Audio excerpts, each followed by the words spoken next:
Hello, friends. How are you doing? I hope you're healthy, happy, and doing great. Welcome to this episode of our English learning podcast, DDC Learning English. Today, we're doing a deep dive into two really huge parts of our daily lives: what we eat and what we wear. We'll look into why we make certain food choices, how food connects us, to other people, and then we'll explore all the different ways we talk about clothes, like choosing what to wear or shopping for new things. This deep dive should really help you learn useful words and ideas about things you experience, well, every single day. That's right. And our mission today is pretty clear. We want to explore how people think about food and, importantly, why some ideas about eating might not actually be true and what real healthy eating looks like. Then, yeah, we'll switch over to clothes. We'll talk about different types, how to describe them, and what you can say when you go shopping. The goal is just to make these everyday topics clear, easy to understand, and give you words you can, use right away. Okay, great. So let's start with food. It's such a massive part of life, isn't it? Maybe start by thinking about your own food choices. What comes to mind? Do you ever find yourself looking for that special food? The one that promises to make you feel amazing, almost like a magic pill. That's a really good place to start, actually, because our relationship with food, it's deep. Sometimes it's very emotional. A lot of people really hope that one special food, or maybe a very strict diet, can solve all their health problems. They believe it, even when it sounds, well, maybe a bit too good to be true. This idea of a magic food, actually very, very common. You see it everywhere, don't you? Like newspaper headlines talking about the latest superfood makes it sound like a miracle cure. And online, oh, social media is full of it. Wellness gurus, bloggers, they show their food journey to a perfect life. And often they're making quite a lot of money doing it. The idea they often push is that one food, maybe pomegranates or blueberries, could prevent and cure all cancer. It's such a strong message. But why? Why are we so easily, drawn to these messages about food that aren't really based on science? What makes us want to believe? Well, it's fascinating, isn't it? How much hope people place in food, especially when they're looking for health answers. A really clear example is the story of Natasha Lippman. She had a long-term illness since she was just 9 years old, and traditional medicine, it didn't really help her, so she was left feeling, well, pretty hopeless. By her mid-20s, she felt like her life was basically over. And during that really tough time, she found blogs online, interviews where people claim they had cured themselves through healthy eating for similar problems to hers. Wow. So she was in a really difficult, vulnerable spot, just looking for any kind of hope, any solution. What did she do then? She started a very extreme diet, really extreme. She began cutting out lots of foods most people eat: meat, dairy, gluten, sugar, all gone. She described it as feeling like every single thing you put in your mouth was a decision to heal or make yourself worse. Mm-hmm. Imagine that pressure with every bite. Her diet got very, very limited, mostly blended fruits and vegetables, some nuts, a bit of quinoa, brown rice. That was kind of it. Mm. And she also spent a lot of time styling the food, making it look perfect for pretty Instagram pictures, Uh-huh. using all those hashtags, hashtag clean eating, hashtag vegan, hashtag wellness. She said it felt empowering, like she was finally taking control of her health. It gave her a sense of power back. Yeah, I can totally see how that feeling of control would be so appealing, especially when you're sick long term. Like, finally, something I can actually do myself. Exactly. That feeling of empowerment is really strong. But this experience also led her down a path to believing other things we might call sinister messaging, harmful ideas. Like she started to believe you could cure cancer just by juicing vegetables or that vaccinations were bad.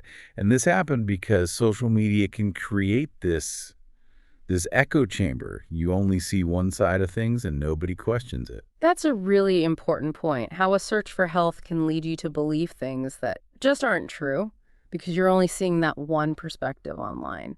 So what happened? What made her realize the strict diet, these beliefs weren't actually helping her? Well, the thing was, even with this super strict diet, she kept getting sick.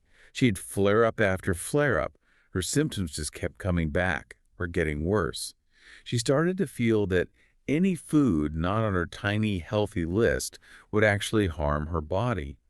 And what made it even harder, other people in that online community, the ones doing similar diets, they told her she was never being pure enough or never trying hard enough if she didn't get better.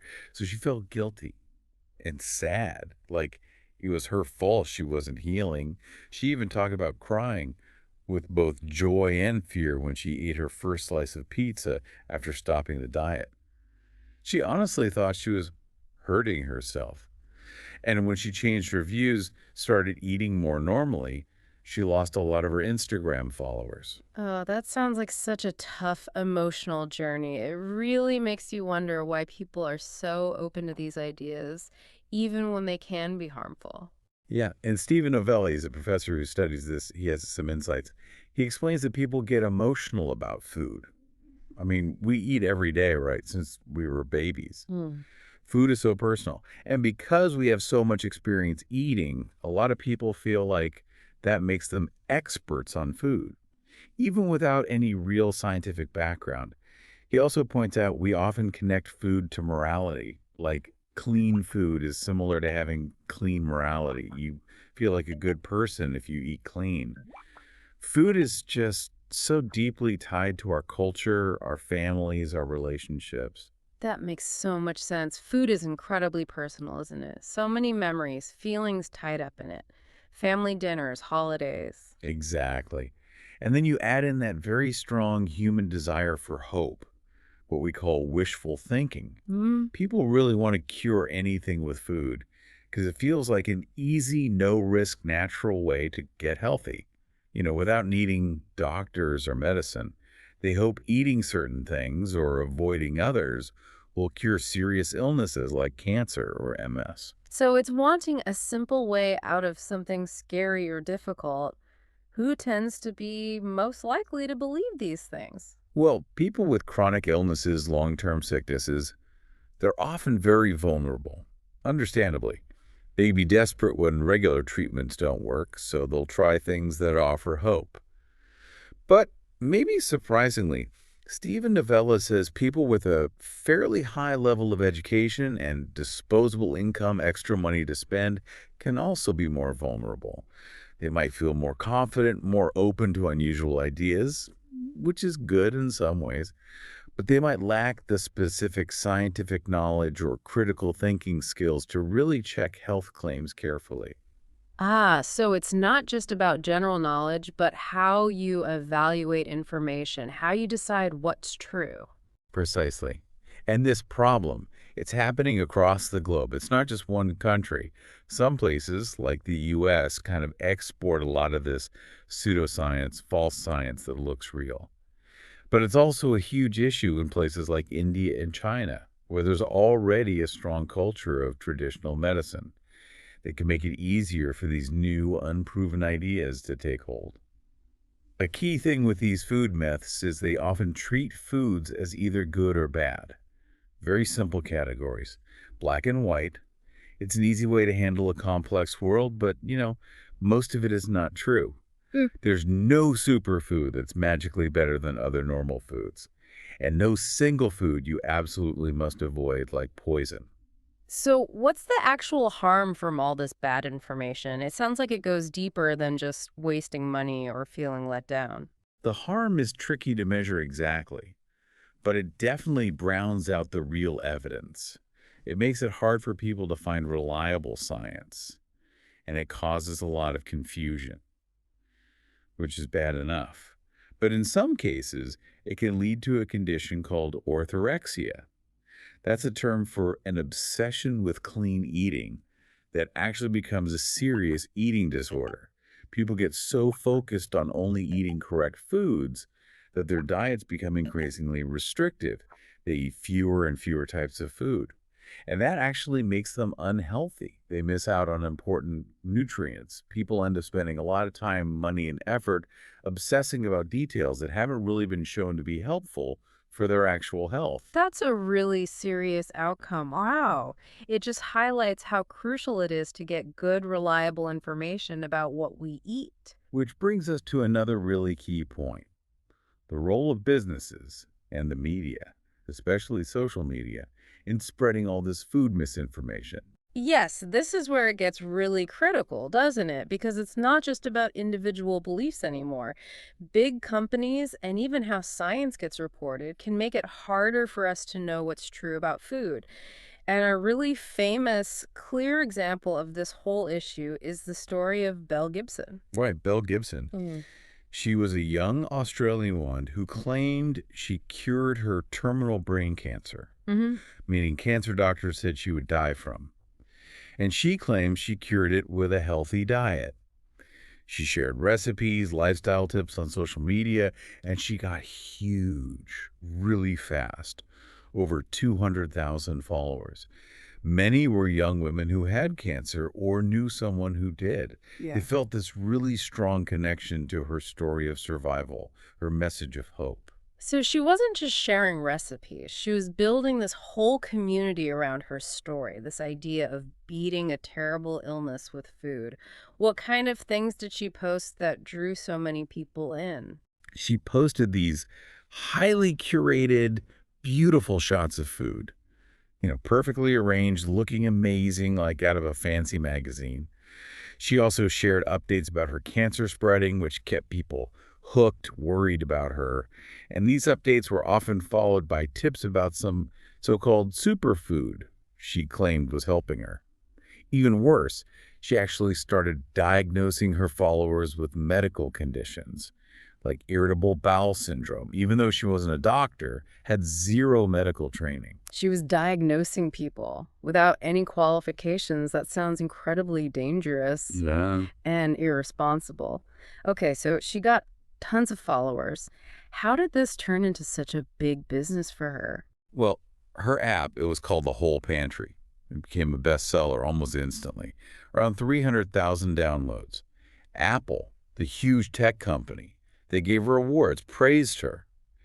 Her app was one of only 11 in the world chosen for Apple Watch promotions.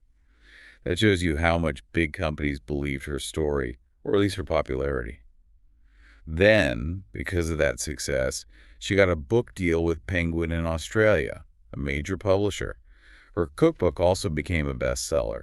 She even worked with Jamie Oliver's team in the UK, the famous chef. Wow, so this was massive. She was a star, a public figure, all built on this health story.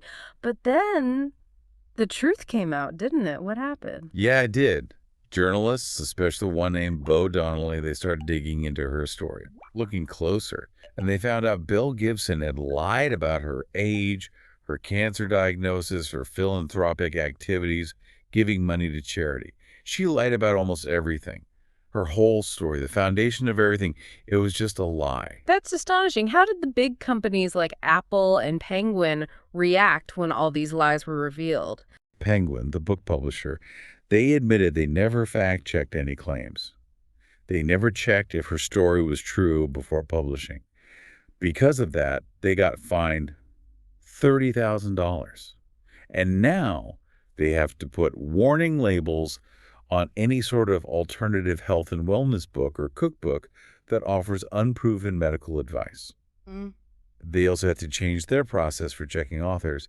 Apple, on the other hand, made no public statement, nothing official. They just sort of wiped their hands of her, cut all ties very quickly, stopped any connection. Their line was that they only look at the functionality of the app. Does the app work? Not whether the developer's story is true. That's interesting. Apple didn't feel responsible for checking her claims, even though they promoted her so heavily. What happened to Bill Gibson herself? Legally. She was prosecuted under consumer law back in Australia, and she was fined a very large amount, $410,000. In other countries, people doing similar things have actually gone to jail. But, the journalist Bo Donnelly pointed out, Even after this huge case, there's still so much misinformation out there. Hmm. Lots of people still want to make a buck off baseless nutrition advice, you know, earn money from unproven health tips without any real qualifications. And sadly, desperate people are often still willing to listen because they're searching for answers. It really shows how strong the demand is for these kinds of miracle cures, even when they're proven false. It's like a cycle keeps repeating. Exactly.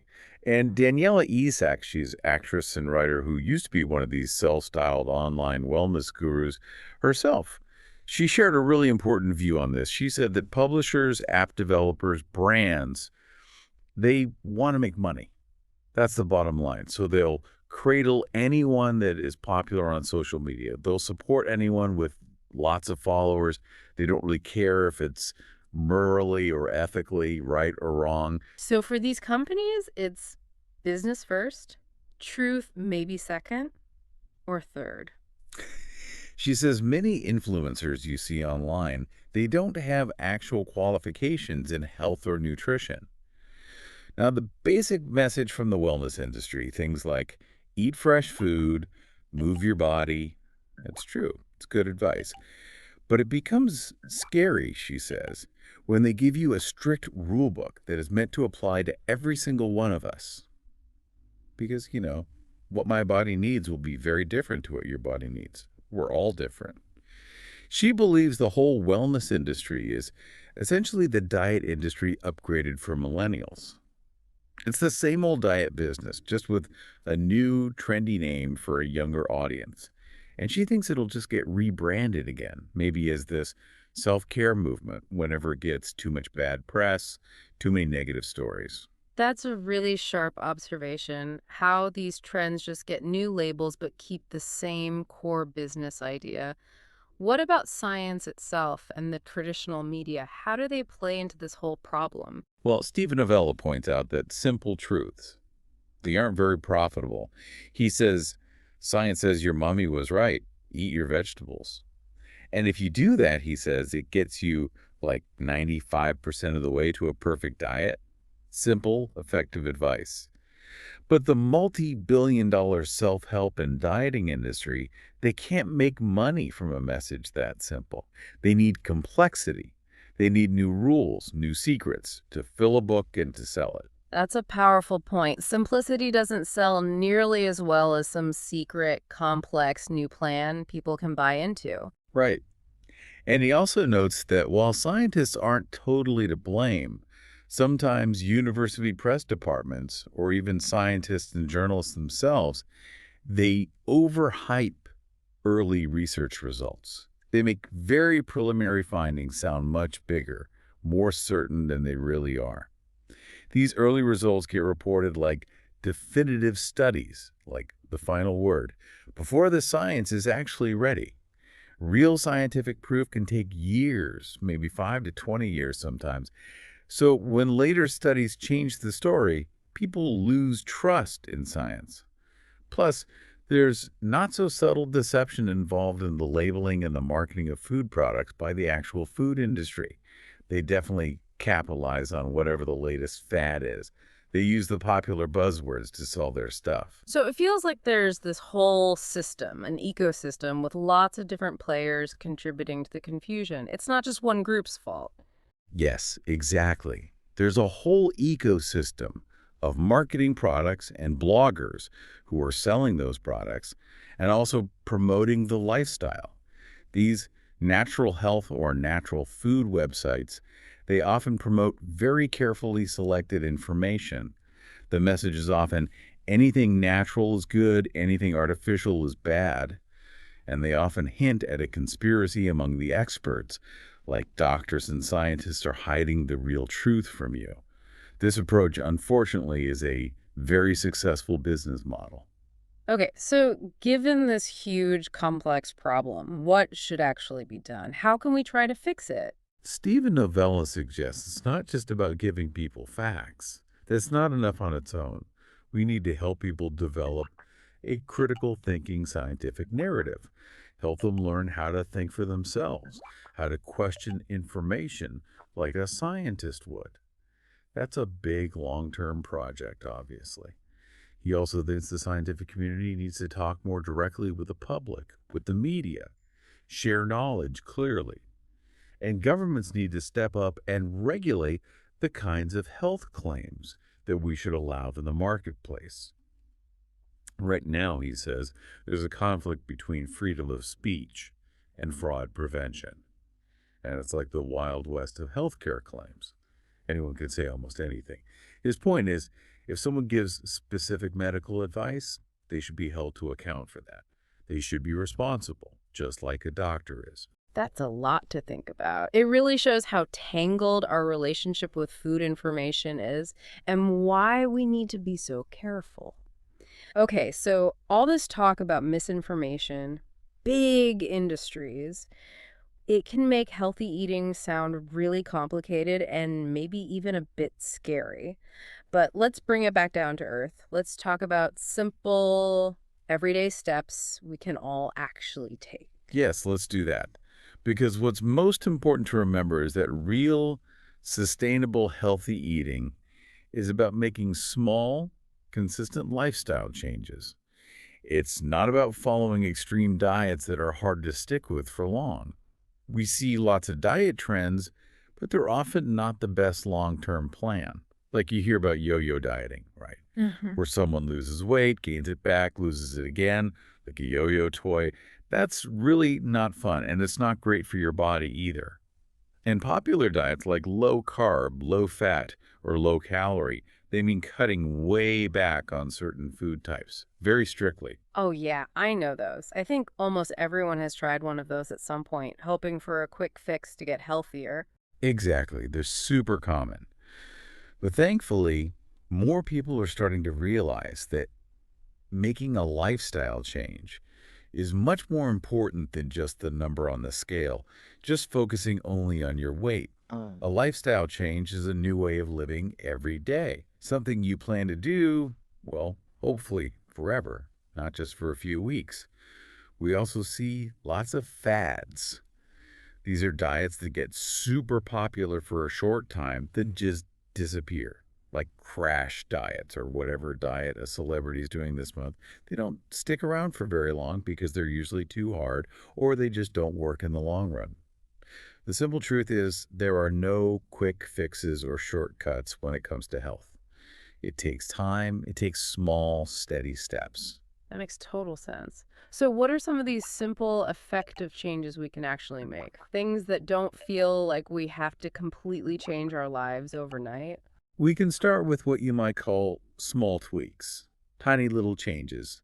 They might seem small by themselves, but they really add up in the long run, over weeks, months, years, and they make a real difference to your health. Okay, so for what to eat, a great simple tip is to stock the fridge with whole foods. Just fill your fridge with foods that are single ingredients, as natural as possible, not heavily processed. Think like a whole potato instead of potato chips. Fresh apples, not sugary apple juice. Look for fresh produce. That just means fruits and vegetables. You see signs for it in the supermarket. And try to eat less processed junk, fewer sugary, salty things that don't have much nutritional value. Not many vitamins, minerals, protein. Processed just means the food has been changed a lot from how it started, often with lots of added stuff. Oh, and it's also really important to eat a variety of foods. Don't just eat the same few healthy things every day. Try lots of different healthy foods to get all the nutrients your body needs. That sounds much more manageable, less scary than a strict diet plan. And I heard something interesting about memory in certain foods, too. Yes, that's a great example of how specific foods can help. Foods that are rich in something called flavonols. You find these in everyday things like tea, berries, apples, even cacao, which is used in dark chocolate. These flavonols might help keep memory loss at bay or stave off memory loss. Basically, help prevent memory problems as you get older. On the flip side, a diet that's low in flavonols might actually drive memory loss, push you in that direction. So yeah, what you eat can genuinely affect your brain health too. That's really good to know. Makes healthy eating sound even better. So, how can we make these changes part of a routine, especially when life gets busy? A really helpful strategy is meal prepping. Have you heard of that? Yeah, like cooking a bunch of food on Sunday for the week. Exactly. Preparing meals ahead of time, often on the weekend, so you have nutritious meals and snacks ready to go when you're short on time during the week. This really ensures make sure that you eat well because you're less tempted by unhealthy fast food when you're hungry and rushed. Another easy idea is swapping out foods. This just means taking one food out and putting a healthier one in its place. For example, swapping out sugary snacks with fruit. Or maybe using almond milk instead of cow's milk if that works better for you. I like that idea of swapping. It feels less like deprivation, more like just making a smarter choice. Exactly. It's about making better choices, not just removing things. Oh, And sometimes we talk about cutting down on something. That just means eating less of it, like cutting down on sugar by swapping soda for water, or opting for sugar-free alternatives, choosing a different option without sugar. And then there's cutting out something, which means stopping it completely. For example, cutting out fizzy drinks, those sugary carbonated drinks like Coke or Pepsi, also called soda or soft drinks. Just choosing water instead of soda is a really simple but very powerful change you can make. so it's about finding changes that fit our lives, our pace, not being super strict all the time. Does that mean treats are still okay sometimes? Can we still enjoy food? Oh, absolutely.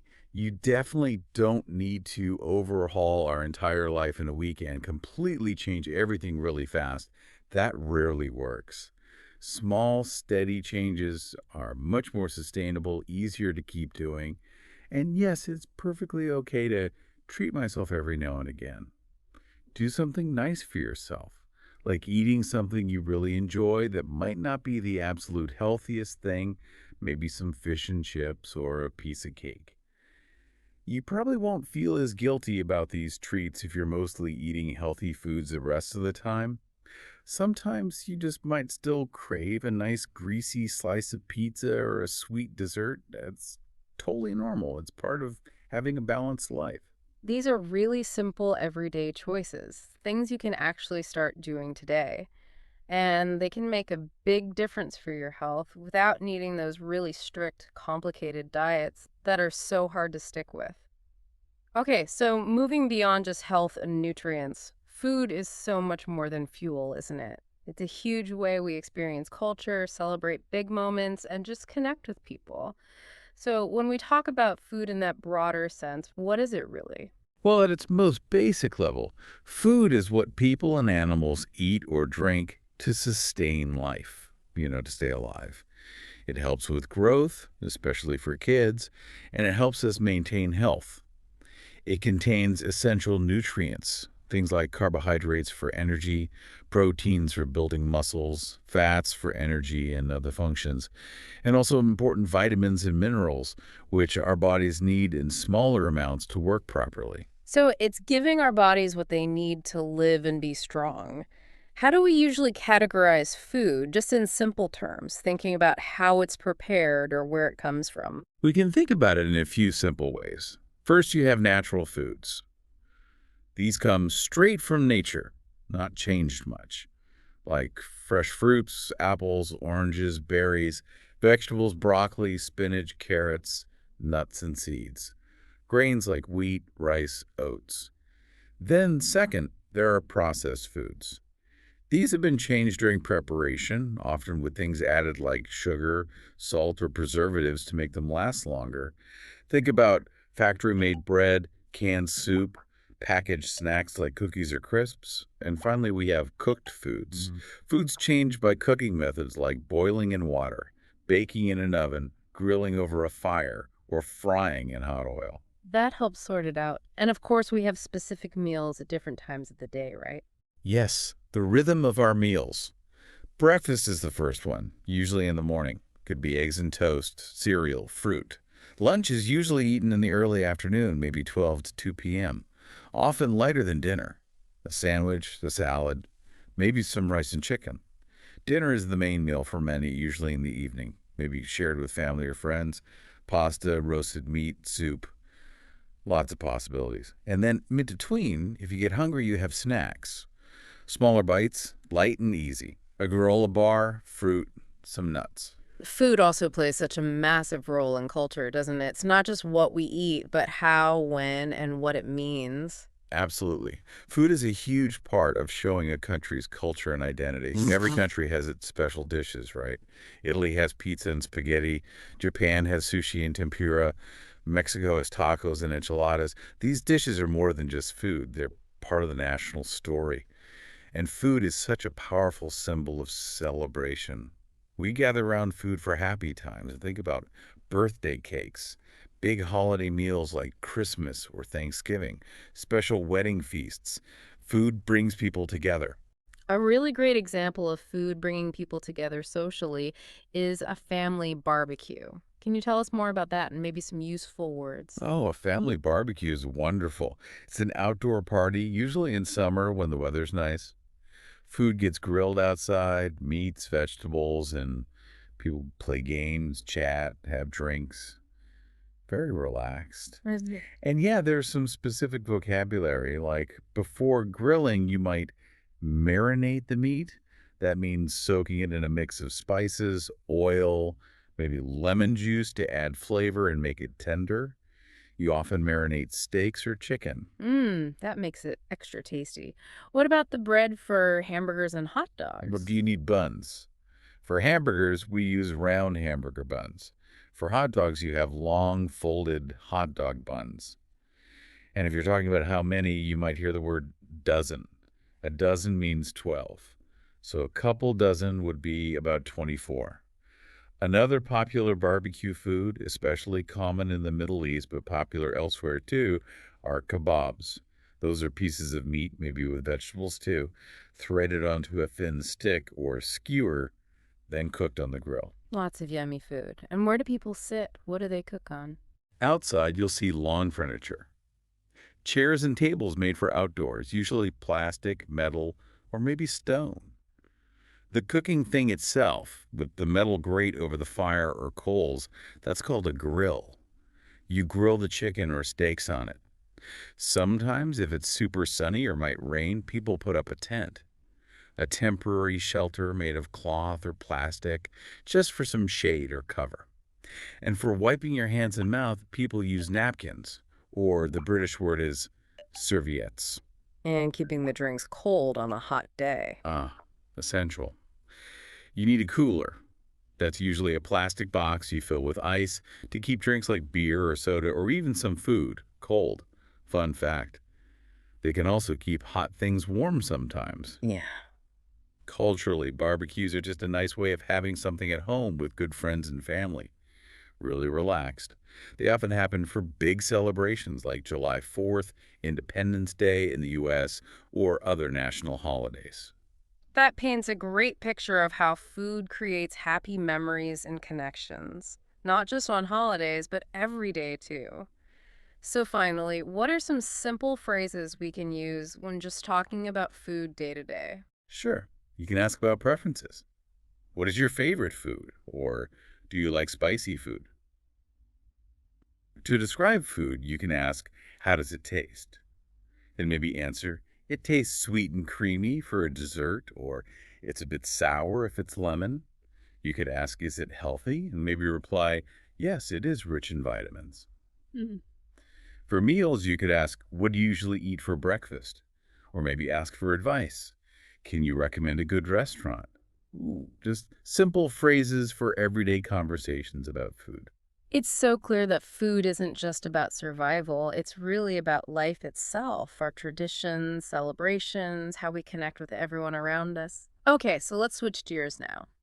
From food to clothes, another huge personal everyday thing. We wear them every single day, right? Often without really thinking about it. But have you ever stopped to think why we wear clothes? I mean, beyond just covering up. It's a really interesting question, actually, because clothes are so much more than just fabric we put on. They really help us feel comfortable. They let us show our personal style, They protect us from sun, cold, rain, and they're a huge way we express who we are, often without needing to say a single word. People wear clothes for all sorts of reasons, and our choices change based on the weather, the occasion, like a party or a job interview, or just our personal preference that day. So it's practical, yes, but also about feelings and how we present ourselves to the world. Exactly. We wear clothes for pretty much everything: work, school, sports, special events like weddings or birthdays. And they're a big way to show personality. Some people love really casual clothes, jeans, t-shirts showing they're relaxed. Others prefer more elegant clothes like dresses or suits, maybe showing a more formal or serious side. Learning about clothes, how to talk about them, it helps a lot in everyday situations, like shopping for clothes or describing what someone is wearing or just asking for the right size in a shop. That makes a lot of sense. So let's break it down. What are the main different types of clothes we usually talk about for different situations? Weather. Yet knowing the types helps you choose what to wear and talk about fashion more easily. Oh, Okay, so the most common type is probably casual clothes. This is what we wear for everyday life when we're relaxed. They're generally comfortable and easy to wear. Think about your weekend clothes. Maybe a soft t-shirt, comfy jeans, a warm sweater, easy sneakers. You wear them at home, going shopping, meeting friends for coffee. Casual clothes can be loose and soft for maximum comfort, or they can be more fitted and stylish if you want to look good but still feel relaxed. right. And what about for those times when you need to look, well, smarter, more formal or professional? For those special events or professional places, you wear formal clothes. These are usually more structured, more elegant. For men, that often means a suit, a clean dress shirt, maybe a tie. For women, it could be dresses, nice blouses, skirts, usually with more elegant shoes. You'd wear these to things like weddings, important business meetings, fancy dinners. Some jobs, like in banking or law, might even require formal clothes every single day. Okay, so that's for serious times. What about when we want to get active? Exercise, play sports, we need special clothes for that, right? Definitely. For physical activity, you wear sportswear. These clothes are specifically designed for movement, for exercise. They're usually made from light and flexible materials so you can move easily, and they often help manage sweat. Examples are things like tracksuits, stretchy leggings, special sports shoes for running or training, sleeveless tank tops. And then there are very specific clothes for specific sports: swimsuits for swimming, team jerseys for soccer, tennis skirts for tennis. You wear sportswear for jogging, going to the gym, doing yoga, playing a match. And of course, the weather. It changes all year round, so our clothes have to change too, just to stay comfortable. That's a big one. Seasonal clothes. They change with the weather, with the seasons. In summer, when it's hot, we wear light clothes. Things like shorts, sandals, sleeveless tops to stay cool. In winter, when it's cold, we need warm clothes. Heavy coats, scarves, gloves, boots to keep warm. For autumn and spring, when it's cooler but not freezing, things like jackets, sweaters, long pants are common. And let's not forget rainy days. Raincoats and waterproof boots are super useful then. It's also fascinating how clothes connect us to our history, our culture, where we come from. Yes, traditional clothes are incredibly important in many cultures around the world. They're often worn for special occasions, festivals, celebrations, national holidays, religious events. Think about kimonos in Japan for important ceremonies, or saris for women and kurtas for men in India, kilts for men in Scotland for cultural events, long robes like the thobe or abaya in the Middle East, beautiful, colorful fabrics in many parts of Africa. These traditional clothes aren't just garments. They represent history, customs, important cultural values. Knowing these different types really helps you choose what to wear and also talk about clothes and fashion respectfully. Okay, so now we know the main types. Let's talk about how to describe clothes clearly. Being able to do that well is so helpful when you're shopping, talking about fashion, or just describing your own style. Right. When describing clothes, we usually talk about three main things: the colors, the materials they're made from, and how they fit on the body. Colors are probably the easiest place to start. You have bright colors, like a strong red, a sunny yellow, a vibrant orange that can feel energetic. Then you have neutral colors, classic black, clean white, versatile gray, warm beige. These are used a lot for basics or business wear. We also talk about soft and pastel colors, maybe a light baby blue, gentle pink, a fresh mint green, often popular for summer or kids' clothes. And clothes aren't always just one solid color, are they? They can have patterns too. Exactly. Lots of clothes have patterns, like shirts with stripes going up and down or across, dresses with polka dots, those are small circles, or maybe floral prints with flower designs. Some clothes have mixed colors in a pattern, like a check shirt, maybe blue and white squares, or a plaid jacket, often with red and black lines crossing each other, like you see on kilts sometimes. Knowing these pattern words helps you be much more specific. The material is also super important. It affects how clothes feel, how they look, what they're good for. Yeah, materials or fabrics make a huge difference. Cotton is really common. It's soft, comfortable, breathes well. Great for t-shirts, summer dresses. Wool is thick and warm, perfect for sweaters, coats, scarves in the winter. Silk is smooth, shiny, feels luxurious. Often used for elegant dresses or fancy shirts. Denim is that strong, heavy blue fabric, famous for jeans and casual jackets. Leather is durable, used for jackets, shoes, bags. Then you have synthetic materials, things like polyester and nylon. They're man-made, popular because they dry fast and are easy to clean, often used in sportswear. And sometimes there are special materials like waterproof fabrics for raincoats or stretchy fabrics for leggings or gym clothes. Knowing materials helps when shopping. And then how the clothes actually fit on our body. That's key for comfort, but also for style. Yes, fit and size are crucial. How do the clothes sit on your body? Some clothes are tight-fitting. They're close to the body. Think skinny jeans or a fitted t-shirt. Others are loose-fitting, more relaxed, comfortable, like an oversized sweater or baggy pants. Clothes can also be short or long, like a short-sleeve shirt versus a long-sleeve one, or a mini skirt versus a long maxi skirt. Some fabrics make clothes stretchy and flexible, like leggings. Others are more stiff and structured, like a formal blazer jacket that holds its shape. And when we're actually shopping, how do we talk about getting the right size? Good question. When shopping, you often need the right size. In some places, sizes are letters: small s, medium, large, L, maybe extra large, XL. In other places, clothes use numbers like 8, 10, 12 for women, or waist length numbers for men's pants. And remember, sizes can be different for men, women, and children. If clothes are too big, they feel loose. If they're too small, they feel tight. If it's just right, you can say it fits perfectly. Or you might need to say it's too loose or it's too tight. And then I need a smaller size or I need a larger size. That helps the salesperson help you. And often we add little extras to our outfits to complete the look, don't we? Yes, we call those accessories. They're really important for personal style. Accessories are items that change how an outfit looks or feels. Think about shoes, hats, belts, jewelry, like necklaces or earrings. Some are practical scarves and gloves keep you warm. Some are purely for style, like nice sunglasses or a cool watch.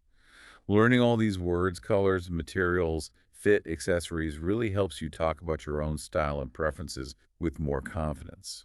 Okay, so let's talk about the actual experience of shopping for clothes. Most of us do it sometimes.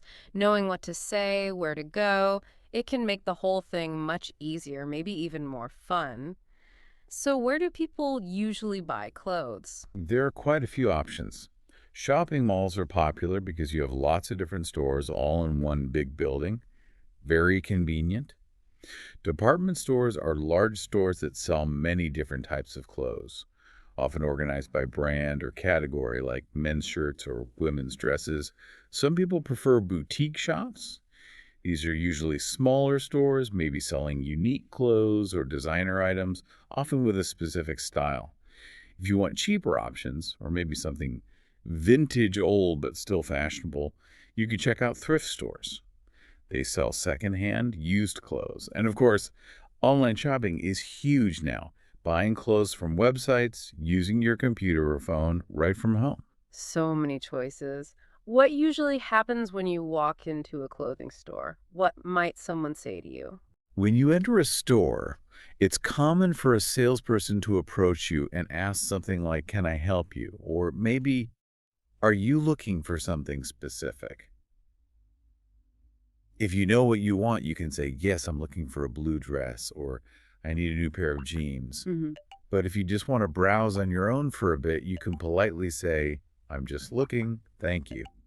That lets them know you don't need help right now. Okay. And what if you find something you like, but it's not your size? How do you ask for help then? Finding the right size is key.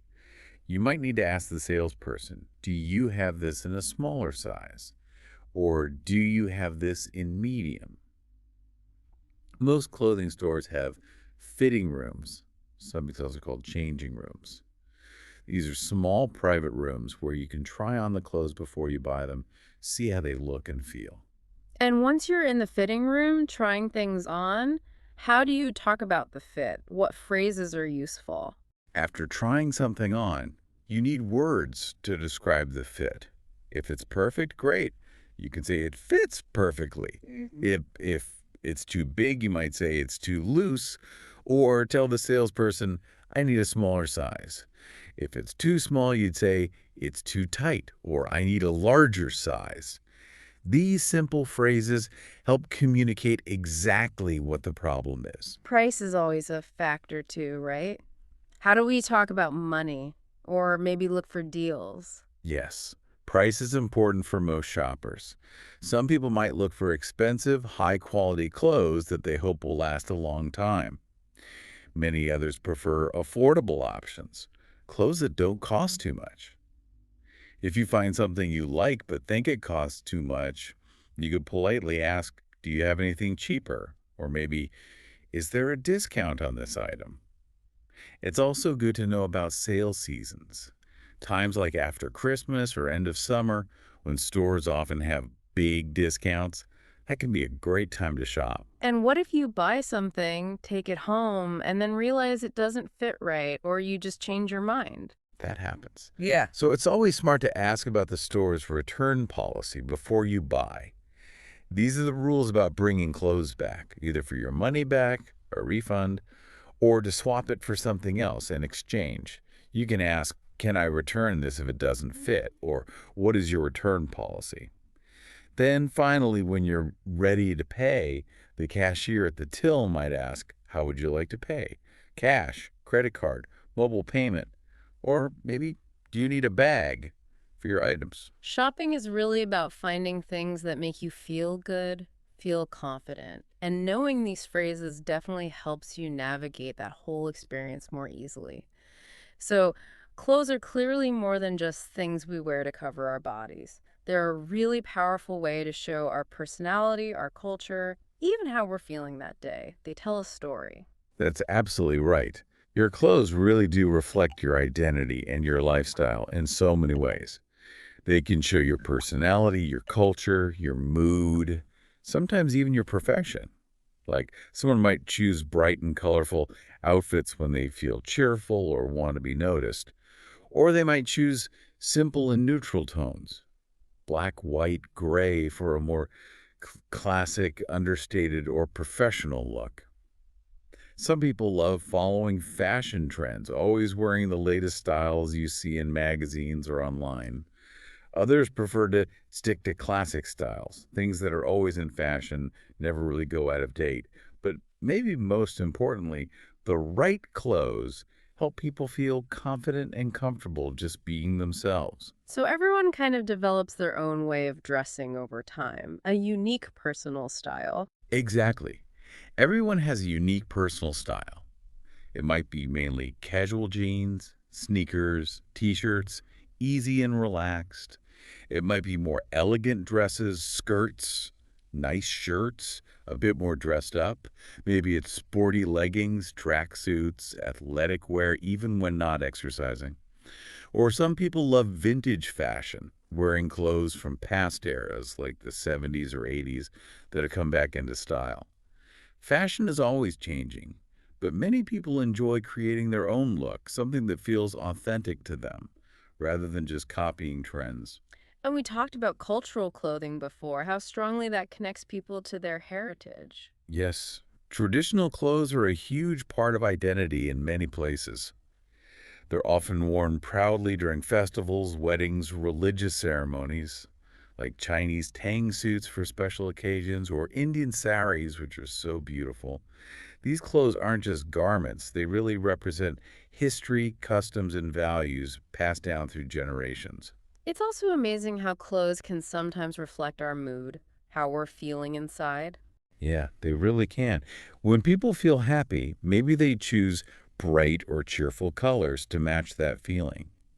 If they need to feel serious or professional, maybe for work, they might wear dark or neutral colors. Sometimes putting on a specific outfit can actually boost your confidence, like wearing a nice suit for a big presentation or a stylish dress for a party can make you feel ready. Some people even have lucky clothes, like a favorite jacket or a pair of shoes they wear for important things because it makes them feel good. The fashion industry itself is massive, always creating new trends. But clothes also have very practical uses too, don't they? Beyond just style. Well, absolutely. Fashion is a big industry, for sure. Designers, fashion shows, celebrities, influencers, they all drive new styles and trends each season. But clothes also serve really important practical purposes. Think about uniforms. Many jobs require them doctors in white coats, police officers in their uniforms, chefs in their jackets. It helps identify people, creates a professional look.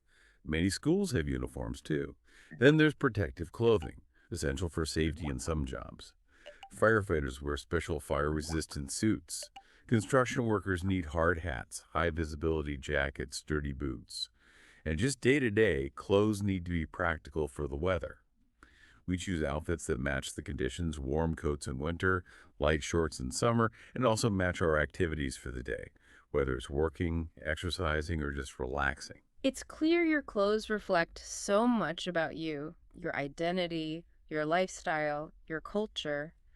Learning about them really helps you share your preferences and feel more confident in everyday English conversations.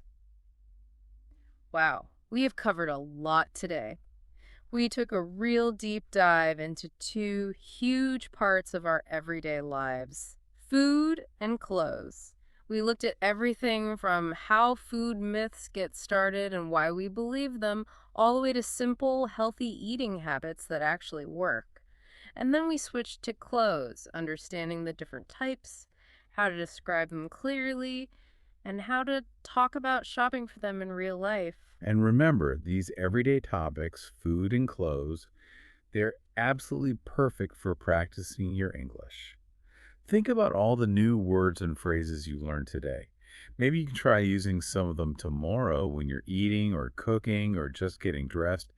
Try to use them in your thoughts, or even better, when you talk to someone. Yeah. What new words will you try to use today after listening? What's your favorite dish to cook? Maybe something that connects you to your family or culture? Or what kind of clothes make you feel really good and confident when you put them on? And maybe just think about this. How your food choices and your clothing choices, they don't just affect you. They also show a little bit of who you are to the world around you. There's so much more than just daily needs, aren't they?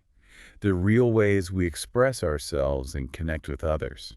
Thanks so much for joining us for this deep dive. We really hope you learned something new and feel a bit more confident talking about these important everyday topics. See you next time.